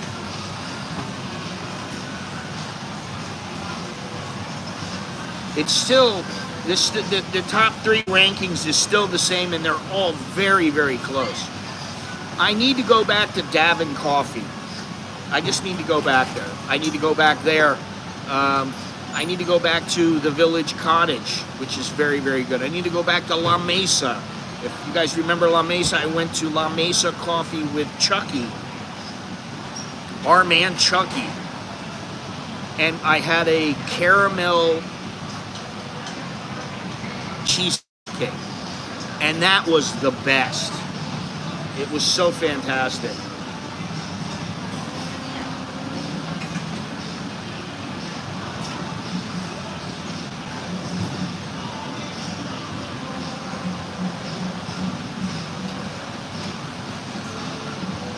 Baby's Mama organic milk. Anything that we talk about has to do with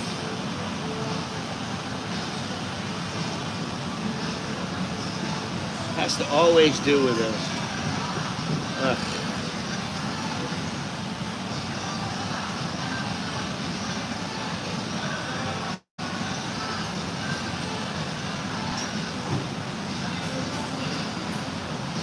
Oh my God. All right, well, that's all fine and dandy. I'm glad everybody likes milk, whatever kind of milk it might be. I don't like sour milk, expired milk, bad milk. I don't like it. I like the good stuff. And actually, I think Sarni's probably, honestly, I'm not just saying this, but I think Sarni's probably makes the best dirty coffee I've ever had, because their coffee, their milk is ice cold. It's very, very cold. Most of these places, they just stick it in the refrigerator and that's it. And it's not all that cold. It just doesn't taste as good as it should. I think maybe today, I don't know what I'm gonna eat. I want something to eat though. I prefer pouring cream in my coffee. Listen, what I like, honestly, is butter, coconut oil, and a little cacao and coffee. You mix all that up, you blend it all up, boom, it's fabulous. And it fills you up. I'm not into the Oreos, all that kind of stuff. I don't like all those sweet drinks.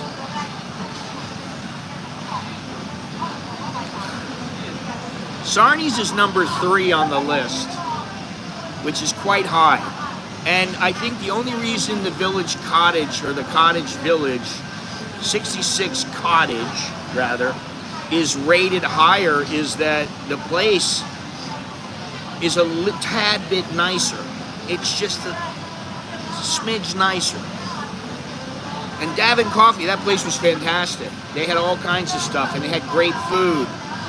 And it was just like this with Sarni's. Sarni's is up there. There's a lot of good stuff. Anything in the top 10 is going to be good.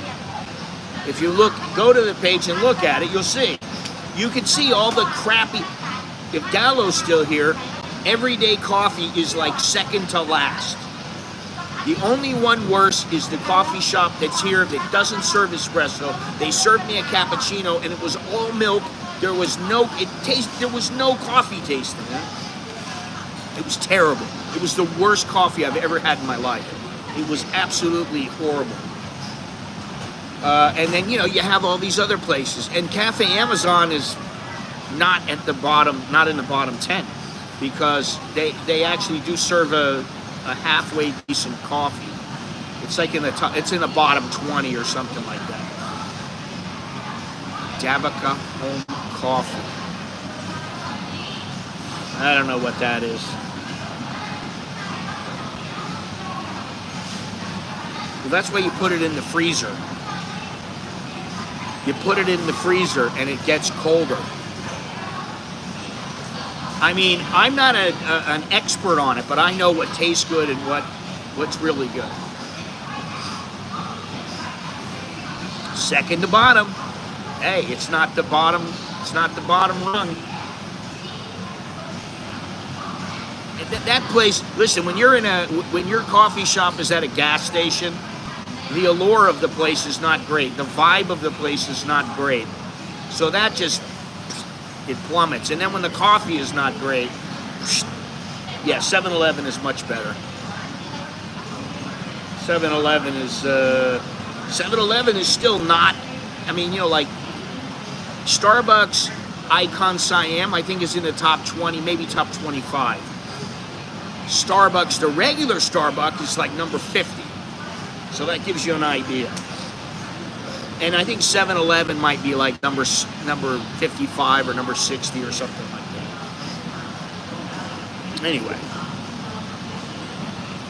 You know, I mean, if you want to be a coffee snob, listen, the one place that's really good that I like, I really like it a lot, is that Smell Dream Cafe where they use the manual espresso maker. That place is really good. Now,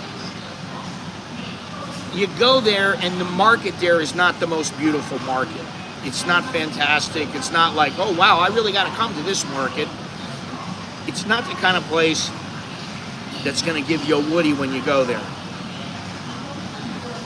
You know, Coffee Club is not number one. No. Coffee Club is down on the list. It's number 36, tied for number 36 out of 87. Where is 7-Eleven? Wow, it's that low? Oh no, where is it?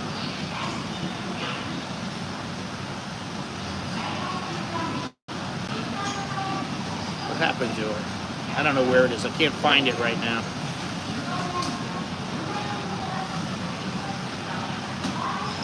Yeah, I'm not a real big fan of,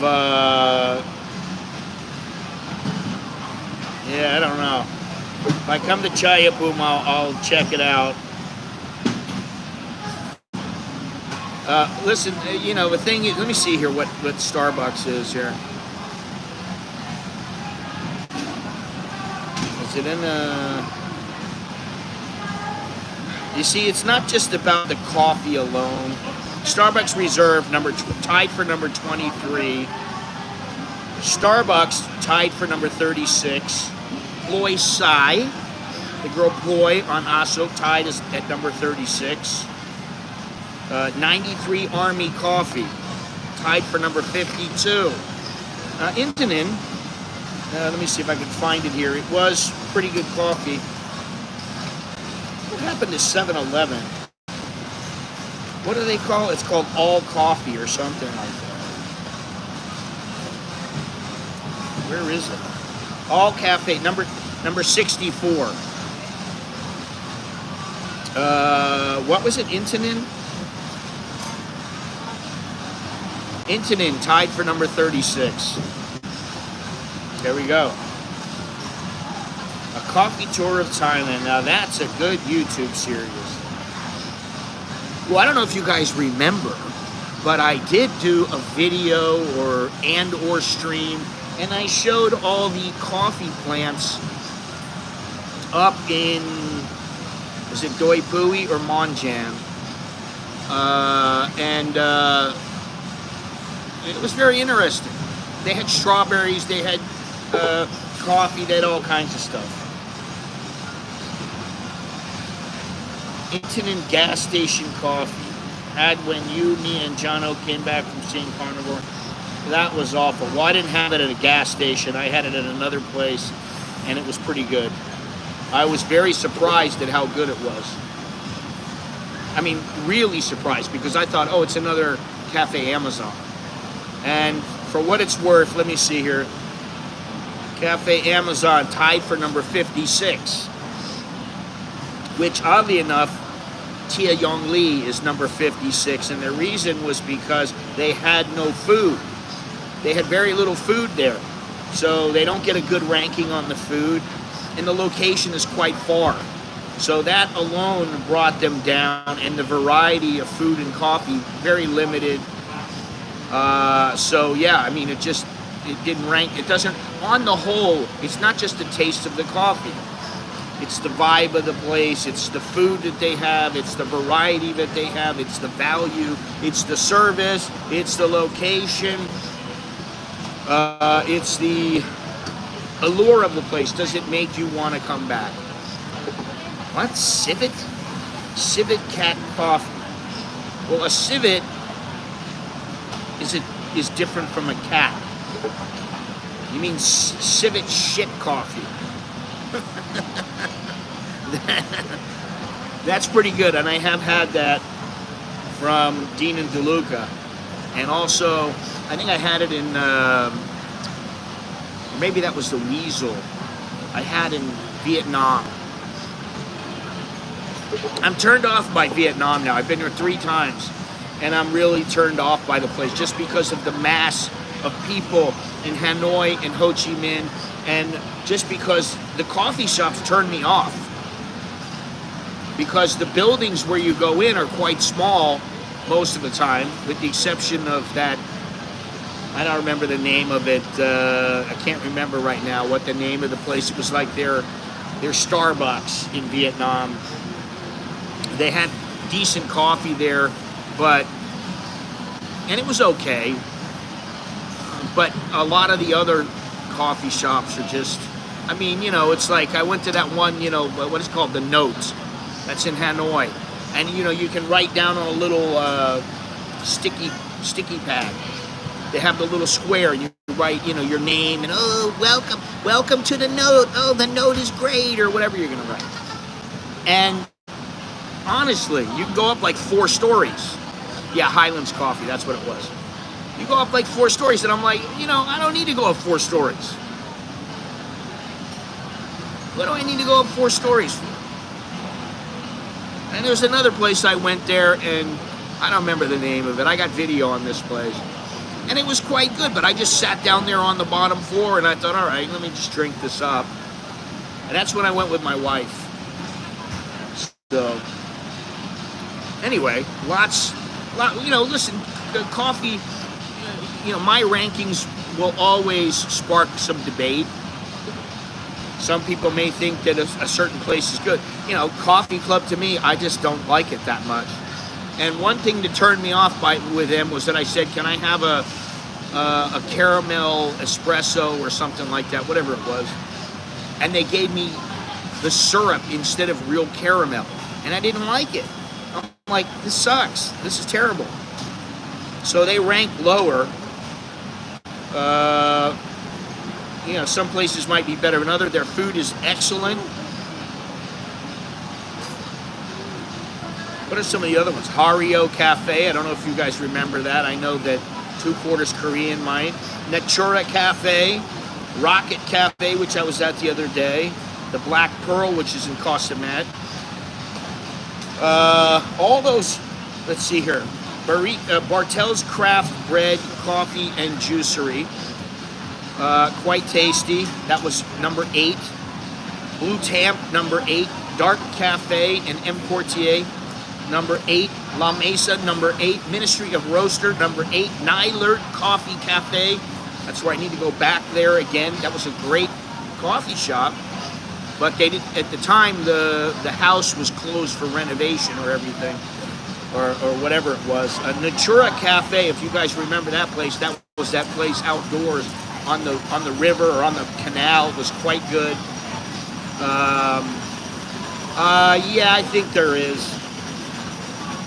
Rocket Cafe and the Black Pearl. All those are tied for number 8. So, what is it?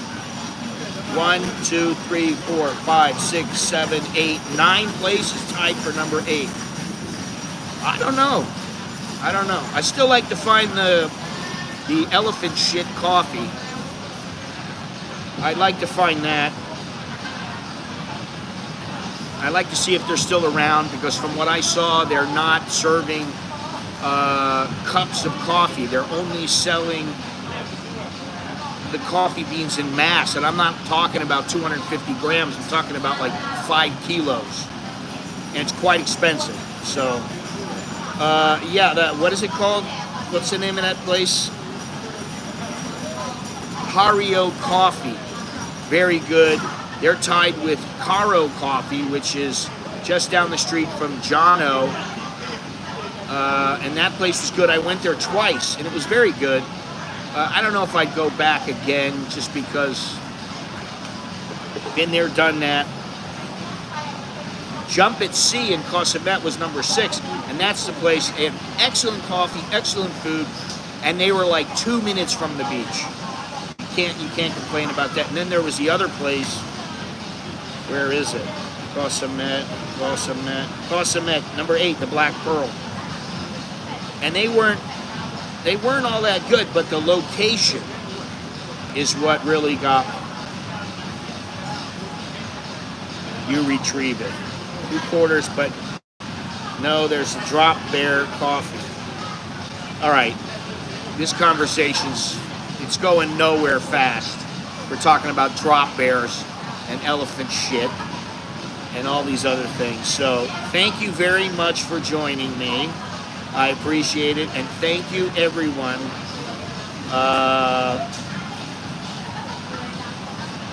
for not only joining me, but thank you for all the donations. To the 3 guys who donated, I appreciate it. And thank you, Jim and 2QK, Zalo, Dale, J Easy, Abyss. Thank you all for joining me. That's as far back as I'm gonna go. I really appreciate it. But it's time to go. It's time to get out of here. Time to go and figure something out. I don't know what I'm figuring out, but I gotta figure something out. Don't ever forget the Drop Bear coffee. It's the smoothest you'll find anywhere.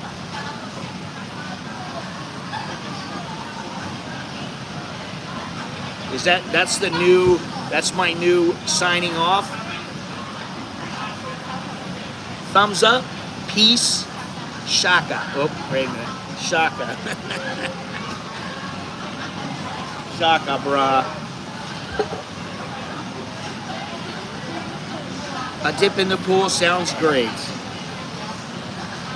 A dip in the ocean sounds great. Anyway, thank you very much. I will see you again, I think on Sunday. Maybe I'll go somewhere, I don't know. Depends on how hot it is. Hot it isn't, but supposedly next week will be cooler. I sure hope so. Until next time, I'm Scott. I'm an American in Bangkok. Shogni, Lel, Juk and Mai. That's good luck. See you later. How would you say stay cool in Thai? I don't really know. Stay cool. Let me see here. I know Jayan Yen, or I don't know how you would say that. Let me see something here. Let me see if I can figure this out real quick.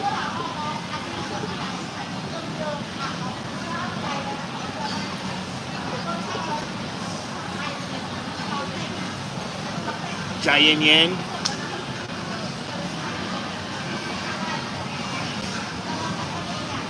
Jayan Yen. I don't know. I don't know if that's right. I mean, I figured that's what it is, but stay cool as in be cool, be easy, whatever is not the same as don't be hot. Let me see something.